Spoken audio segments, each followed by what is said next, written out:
मैं हूं आपकी दोस्त वर्षा। आशा करती हूं आप सभी बहुत अच्छे से होंगे। एक बार आपका फिर से स्वागत करती हूं प्रेमचंद सेगमेंट में एक नई कहानी के साथ। आज हम जिस कहानी का पाठ करेंगे उसका नाम है लाग डांट। अगर आप हमारे चैनल पर नए हैं तो हमारे चैनल को सब्सक्राइब करना, हमारी वीडियोस को लाइक करना और शेयर करना बिल्कुल ना भूलें। तो चलिए चलते हैं बिना किसी देरी के अपनी अगली कहानी की ओर। जोखू भगत और बेचन चौधरी में 3 पीढ़ियों से अदावत चली आती थी। कुछ डांड मेड़ का झगड़ा था। उनके परदादों में कई बार खून खच्चर हुआ। बाप के समय से मुकदमेबाजी शुरू हुई। दोनों कई बार हाई कोर्ट तक गए। लड़कों के समय में संग्राम की भीषणता और भी बढ़ी, यहाँ तक कि दोनों ही अशक्त हो गए। पहले दोनों इसी गांव के आधे आधे के हिस्सेदार थे। अब उनके पास उस झगड़े वाले खेत को छोड़कर एक अंगुल जमीन न थी। भूमि गई, धन गया, मान मर्यादा गई, लेकिन वह विवाद ज्यों का त्यों बना रहा। हाई कोर्ट के धुरंधर नीतिज्ञ एक मामूली सा झगड़ा तय न कर सके। इन दोनों सज्जनों ने गांव को दो विरोधी दलों में विभक्त कर दिया। एक दल की भंग बूटी चौधरी के द्वार पर छनती तो दूसरे दल के चरस गांजे के दम भगत के द्वार पर लगते थे। स्त्रियों और बालकों के भी दो दल हो गए थे।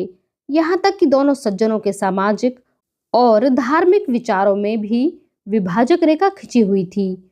चौधरी कपड़े पहने सत्तू खा लेते और भगत को ढोंगी कहते। भगत बिना कपड़े उतारे पानी भी न पीते और चौधरी को भ्रष्ट बताते। भगत सनातन धर्मी बने तो चौधरी ने आर्य समाज का आश्रय लिया। जिस बजाज पंसारी या कुंजड़े से चौधरी सौदा लेते उसकी ओर भगत जी ताकना भी पाप समझते थे। भगत जी के हलवाई की मिठाइयाँ, उनके ग्वाले का दूध और तेली का तेल चौधरी के लिए त्याज्य थे। यहाँ तक कि उनके आरोग्यता के सिद्धांतों में भी भिन्नता थी। भगत जी वैद्यक के कायल थे, चौधरी यूनानी प्रथा के मानने वाले। दोनों चाहे रोग से मर जाते पर अपने सिद्धांतों को न तोड़ते। जब देश में राजनीतिक आंदोलन शुरू हुआ तो उसकी भनक उस गांव में आ पहुंची। चौधरी ने आंदोलन का पक्ष लिया, भगत उनके विपक्षी हो गए। एक सज्जन ने आकर गांव में किसान सभा खोली, चौधरी उसमें शरीक हुए। भगत अलग रहे। जागृति और बढ़ी, स्वराज्य की चर्चा होने लगी। चौधरी स्वराज्यवादी हो गए, भगत ने राजभक्ति का पक्ष लिया। चौधरी का घर स्वराज्यवादियों का अड्डा हो गया, भगत का घर राजभक्तों का क्लब बना। चौधरी जनता में स्वराज्यवाद का प्रचार करने लगे। मित्रों, स्वराज्य का अर्थ है अपना राज। अपने देश में अपना राज हो, वह अच्छा है कि किसी दूसरे का राज हो? वह जनता ने कहा अपना राज हो, वह अच्छा है। चौधरी, तो यह स्वराज्य कैसे मिलेगा? आत्मबल से, पुरुषार्थ से, मेल से। एक दूसरे से द्वेष करना छोड़ दो, अपने झगड़े आप मिलकर निपटा लो। एक शंका, आप तो नित्य अदालत में खड़े रहते हैं। चौधरी, हाँ, पर आज से अदालत जाऊं तो मुझ पर गौ हत्या का पाप लगे। तुम्हें चाहिए कि तुम अपनी गाड़ी कमाई अपने बाल बच्चों को खिलाओ और बचे तो परोपकार में लगाओ। वकील और मुख्तारों की जेब क्यों भरते हो? थानेदार को घूस क्यों देते हो? अमलों की चिरौरी क्यों करते हो? पहले हमारे लड़के अपने धर्म की शिक्षा पाते थे, वह सदाचारी, त्यागी और पुरुषार्थी बनते थे। अब वह विदेशी मदरसों में पढ़कर चाकरी करते हैं, घूस खाते हैं, शौक करते हैं, अपने देवताओं और पितरों को निंदा करते हैं, सिगरेट पीते हैं, साल बनाते हैं और हाकिमों की गोड़धरिया करते हैं। क्या यह हमारा कर्तव्य नहीं है कि हम अपने बालकों को धर्मानुसार शिक्षा दें? जनता, चंदा करके पाठशाला खोलनी चाहिए। चौधरी, हम पहले मदिरा को छूना पाप समझते थे, अब गांव गांव और गली गली में मदिरा की दुकानें हैं। हम अपनी गाड़ी कमाई के करोड़ों रुपए गांजे शराब में उड़ा देते हैं। जनता, जो दारू भांग पिए उसे डांड लगाना चाहिए। चौधरी, हमारे दादा बाबा छोटे बड़े सब गाड़ा गज्जी पहनते थे, हमारी दादियां नानियां चरखा काता करती थी, सब धन देश में रहता था, हमारे जुलाहे भाई चैन की बंसी बजाते थे। अब हम विदेश के बने हुए महीन रंगीन कपड़ों पर जान देते हैं। इस तरह दूसरे देश हमारा धन ढोकर ले जाते हैं और बेचारे जुलाहे कंगाल हो गए हैं। क्या हमारा यही धर्म है कि अपने भाइयों की थाली छीनकर दूसरों के सामने रख दें? जनता, गाड़ा कहीं मिलता ही नहीं। चौधरी, अपने घर का बना हुआ गाड़ा पहनो, अदालतों को त्यागो, नशेबाजी छोड़ो, अपने लड़कों को धर्म कर्म सिखाओ, मेल से रहो। बस यही स्वराज्य है। जो लोग कहते हैं कि स्वराज्य के लिए खून की नदी बहेगी, वे पागल हैं, उनकी बातों पर ध्यान मत दो। जनता यह बातें चाव से सुनती थी। दिनों दिन श्रोताओं की संख्या बढ़ती जाती थी। चौधरी के सब श्रद्धाभाजन बन गए। भगत जी राजभक्ति का उपदेश करने लगे। भाइयों, राजा का काम राज करना है और प्रजा का काम उसकी आज्ञा का पालन करना है। इसी को राजभक्ति कहते हैं। हमारे धार्मिक ग्रंथों में हमें इस राजभक्ति की शिक्षा दी गई है। राजा ईश्वर का प्रतिनिधि होता है। उसकी आज्ञा के विरुद्ध चलना महान पातक है। राज विमुख प्राणी नरक का भागी होता है। एक शंका, राजा को भी तो अपने धर्म का पालन करना चाहिए। दूसरी शंका, हमारे राजा तो नाम के हैं, असली राजा तो विलायत के बनिए महाजन हैं। तीसरी शंका, बनिए धन कमाना जानते हैं, राज करना क्या जाने। भगत, लोग तुम्हें शिक्षा देते हैं कि अदालतों में मत जाओ, पंचायतों में मुकदमे ले जाओ, लेकिन ऐसे पंच कहाँ हैं जो सच्चा न्याय करें, दूध का दूध और पानी का पानी कर दें। यह मुंह देखी बातें होंगी। जिनका कुछ दबाव है उनकी जीत होगी, जिनका कुछ दबाव नहीं वह बेचारे मारे जाएंगे। अदालतों में सब कार्रवाई कानून पर होती है। वहां छोटे बड़े सब बराबर हैं। शेर बकरी एक घाट पर पानी पीते हैं। दूसरी शंका, अदालतों का न्याय कहने को ही है। जिनके पास बने हुए हैं गवाह और दांव पेच खेले हुए वकील होते हैं, उन्हीं की जीत होती है। भगत, कहा जाता है कि विदेशी चीजों का व्यवहार मत करो। यह गरीबों के साथ घोर अन्याय है। हमको बाजार में जो चीज सस्ती और अच्छी मिले वह लेनी चाहिए, चाहे स्वदेशी हो या विदेशी। हमारा पैसा सेंत में नहीं आता है कि उसे रद्दी भद्दी स्वदेशी चीजों पर फेंके। एक शंका, अपने देश में तो रहता है, दूसरों के हाथ में तो नहीं जाता। दूसरी शंका, अपने घर में खाना अच्छा मिले न तो क्या विजातियों के घर जाकर अच्छा भोजन खाने लगेंगे। भगत, लोग कहते हैं लड़कों को सरकारी मदरसों में मत भेजो। सरकारी मदरसे में ना पढ़ते तो आज हमारे भाई बड़ी बड़ी नौकरियां कैसे पाते, बड़े बड़े कारखाने कैसे बनते। बिना नई विद्या पढ़े अब संसार में निबाह नहीं हो सकता। पुरानी विद्या पढ़कर पत्र देखने और कथा बाँचने के सिवा और क्या आता है। राजकाज क्या पट्टी पोथी बाँचने वाले लोग करेंगे। एक शंका, हमें राजकाज ना चाहिए, हम अपनी खेतीबाड़ी में ही मगन हैं, किसी के गुलाम तो नहीं। दूसरी शंका, जो विद्या घमंडी बना दे उससे मूर्ख ही अच्छा। यही नहीं, विद्या पढ़कर तो लोग सूट बूट घड़ी छड़ी हैट कोट पहनने लगे हैं और अपने शौक के पीछे देश का धन विदेशियों की जेब में भरते हैं। ये देशद्रोही हैं। भगत, गांजा शराब की ओर आजकल लोगों की कड़ी निगाह है। नशा बुरी लत है, इसे सब जानते हैं। सरकार को नशे की दुकानों से करोड़ों रुपए साल की आमदनी होती है। अगर दुकानों में न जाने से लोगों की नशे की लत छूट जाए तो बड़ी अच्छी बात है। वह दुकान पर ना जाएगा तो चोरी छुपे किसी न किसी तरह दूने चौगुने दाम लेकर और सजा काटने पर तैयार होकर भी अपनी लत पूरी करेगा। तो ऐसा काम क्यों करो कि सरकार का नुकसान अलग हो और गरीब रैयत का नुकसान अलग हो। और फिर किसी किसी को नशा खाने से फायदा होता है।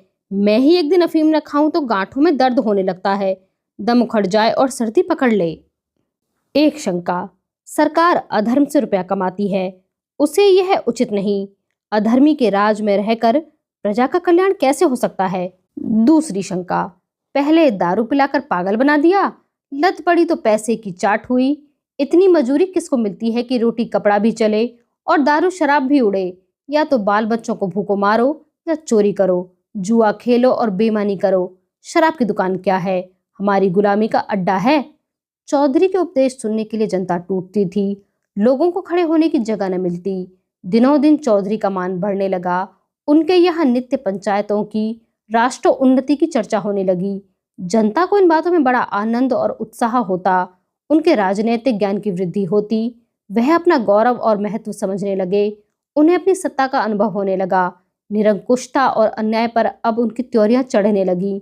उन्हें स्वतंत्रता का स्वाद मिला। घर की रुई, घर का सूत, घर का कपड़ा, घर का भोजन, घर की अदालत, ना पुलिस का भय, ना अमले की खुशामद। सुख और शांति से जीवन व्यतीत करने लगे। कितनों ही ने नशेबाजी छोड़ दी और सद्भावों की एक लहर सी दौड़ने लगी। लेकिन भगत जी इतने भाग्यशाली न थे। जनता को दिनों दिन उनके उपदेशों से अरुचि होती जाती थी। यहाँ तक कि बहुधा उनके श्रोताओं में पटवारी, चौकीदार और इन्हीं कर्मचारियों के मित्र के अतिरिक्त और कोई न होता। कभी कभी बड़े हाकिम भी आ निकलते और भगत जी का बड़ा आदर सत्कार करते। जरा देर के लिए भगत जी के आंसू पूछ जाते, लेकिन क्षण भर का सम्मान आठों पहरों के अपमान की बराबरी कैसे करता। जिधर निकल जाते उधर ही उंगलियां उठने लगती। कोई कहता खुशामदी टट्टू है, कोई कहता खुफिया पुलिस का भेदी है। भगत जी अपने प्रतिद्वंदी की बड़ाई और अपनी लोक निंदा पर दांत पीस पीस कर रह जाते। जीवन में यह पहला ही अवसर था कि उन्हें सबके सामने नीचा देखना पड़ा। चिरकाल से जिस कुल मर्यादा की रक्षा करते आए थे और जिस पर अपना सर्वस्व अर्पण कर चुके थे, वह धूल में मिल गई। यह दाह में चिंता उन्हें एक क्षण के लिए भी चैन न लेने देती। नित्य समस्या सामने रहती कि अपना खोया हुआ सम्मान क्यों कर पाऊं, अपने प्रतिपक्षी को क्यों कर पद दलित करूं, कैसे उसका गुरूर तोड़ूं। अंत में उन्होंने सिंह को उसी की मांद में पछाड़ने का निश्चय किया। संध्या का समय था। चौधरी के द्वार पर एक बड़ी सभा हो रही थी। हजारों आदमियों की भीड़ थी। चौधरी उन्हें स्वराज्य विषयक उपदेश दे रहे थे। बार बार भारत माता की जय जयकार की ध्वनि उठती थी। एक और स्त्रियों का जमाव था। चौधरी ने अपना उपदेश समाप्त किया और अपनी जगह पर बैठे। स्वयं सेवकों ने स्वराज फंड के लिए चंदा जमा करना शुरू किया ही था कि इतने में भगत जी ने जाने किधर से लपके हुए आए और श्रोताओं के सामने खड़े होकर उच्च स्वर से बोले, भाइयों, मुझे यहाँ देखकर अचरज मत करो। मैं स्वराज्य का विरोधी नहीं हूँ। ऐसा पतित कौन प्राणी होगा जो स्वराज्य का निंदक हो, लेकिन इसे प्राप्त करने का वह उपाय नहीं है जो चौधरी ने बताया है और जिस पर तुम लोग लट्टू हो रहे हो। जब आपस में फूट और रार है तो पंचायतों से क्या होगा? जब विलासिता का भूत सिर पर सवार है तो नशा कैसे छूटेगा? मदिरा की दुकानों का बहिष्कार कैसे होगा? सिगरेट, साबुन, मोजे, बनियान, अद्धी तंजेब से कैसे पिंड छूटेगा? जब रौब और हुकूमत की लालसा बनी हुई है तो सरकारी मदरसे कैसे छोड़ेंगे? विधर्मी शिक्षा की बेड़ी से कैसे मुक्त हो सकोगे? स्वराज्य लेने का केवल एक ही उपाय है और वह आत्म संयम है। यही मोह औषधि तुम्हारे समस्त रोगों को समूल नष्ट करेगी। आत्मा को बलवान बनाओ, इंद्रियों को साधो, मन को वश में करो, तुम्हें भ्रातृ प्रेम पैदा होगा, तभी वह मन से मिटेगा, तभी ईर्ष्या और द्वेष का नाश होगा, तभी भोग विलास से मन हटेगा, तभी नशेबाजी का दमन होगा। आत्मबल के बिना स्वराज्य कभी उपलब्ध न होगा। स्वयं सेवा सब पापों का मूल है। यही तुम्हें अदालतों में ले जाता है। यह तुम्हें विधर्मी शिक्षा का दास बनाए हुए है। इस पिशाच को आत्मबल से मारो और तुम्हारी कामना पूरी हो जाएगी। सब जानते हैं कि मैं 40 साल से अफीम का सेवन करता रहा हूँ। आज से मैं अफीम को गऊ का रक्त समझता हूँ। चौधरी से मेरी 3 पीढ़ियों की अदावत है। आज से चौधरी मेरे भाई हैं। आज से मुझे या मेरे घर के किसी प्राणी को घर के कते सूत से बने हुए कपड़े के सिवाय कुछ और पहनते देखो तो मुझे जो दंड चाहो दो। मुझे बस यही कहना है। परमात्मा हम सबकी इच्छा पूरी करे। यह कहकर भगत जी घर की ओर चले कि चौधरी दौड़कर उनके गले से लिपट गए। 3 पुश्तों की अदावत एक क्षण में शांत हो गई। उस दिन से चौधरी और भगत साथ साथ स्वराज्य का उपदेश करने लगते। उनमें गाढ़ी मित्रता हो गई और यह निश्चय करना कठिन था कि दोनों में जनता किसका अधिक सम्मान करती थी। प्रतिद्वंदिता वह चिंगारी थी जिसने दोनों पुरुषों के हृदय दीपक को प्रकाशित कर दिया था।